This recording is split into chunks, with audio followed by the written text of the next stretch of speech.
I'm Lisa Fletcher for Spotlight on America. We've been tracking challenges facing children with cancer for years, from critical drug shortages to the risk of losing vital research budgets. Now, as potential cuts loom for America's largest cancer research funding provider, we meet some of the smallest victims.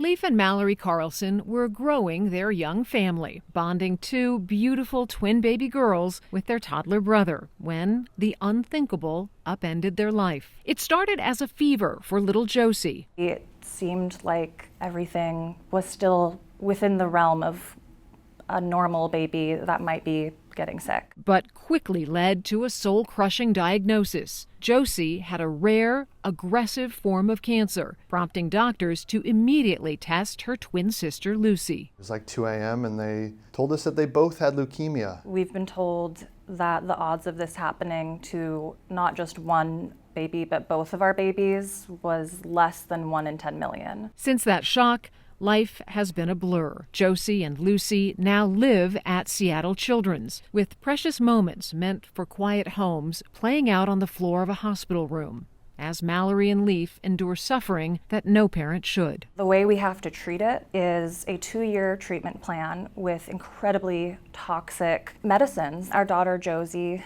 just recently lost part of her finger due to blood clots, and our daughter Lucy broke her femur because of how deteriorated her bones are becoming. Dr. Minion Lowe, head of pediatric hematology and oncology, placed the twins in a clinical trial with promising new drug combinations that may save their lives and reduce the horrific side effects. But trials like this one are under threat. I really want to stress to the American public that this is really a problem.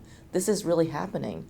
And it's serious. Under the president's 2026 budget plan, the National Cancer Institute, which funds grants for cancer research, would be cut by nearly 40%. Those deep cuts fueling concerns that trials like Josie and Lucy's could be eliminated. We're really worried that we won't be able to run the important clinical trials in order to make breakthroughs and accelerate cures for childhood cancer. Adult medications aren't designed for children. Children are not just small adults. They have different tumors. They have different responses to traditional therapies, making the threat of losing the specialized clinical trials even more concerning. The odds of both of our daughters surviving this are slim.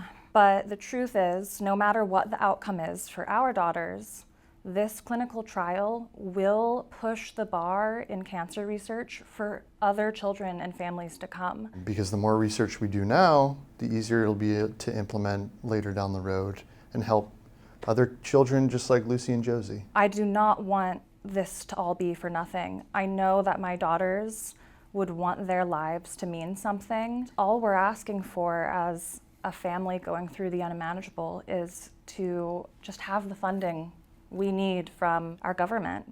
Mallory and Leif tell us the girls will be in treatment until 2027, long after final funding decisions are made about kids' cancer trials.